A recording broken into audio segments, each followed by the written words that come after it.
27 lines down from all men are created equal in the Declaration of Independence.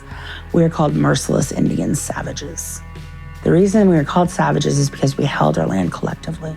And that was seen as backwards thinking. In order to be civilized, you needed to have ownership. So the U.S. divided up the reservations into individually owned plots, and non-Indians bought the land up until very little was left. That strategy was used across the West to open up Indian lands to white settlers. And now, after generations of settlement, what's at stake is not just the land, but the resources on it. Nowhere is that more evident than Oklahoma, which is and has always been oil country. Though it remains unclear, the McGirt ruling could mean that the tribes will be in charge of taxing and regulating the oil industry. That has a lot of people worried. Just this well, the oil gets pumped out of there. Right. And then it goes into this area. This is called a tank battery. That's where the oil and water are separated and then accumulate in these tanks. Dewey Bartlett Jr. comes from a prominent political family that moved to Oklahoma to prospect for oil over 100 years ago.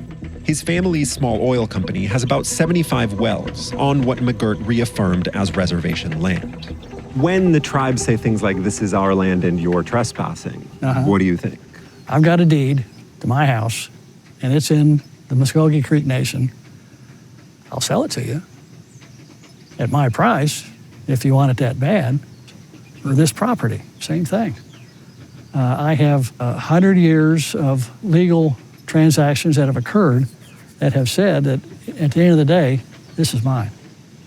Do you think it's fair to say that after McGirt, the oil and gas industry is afraid of losing the influence it has over the state government?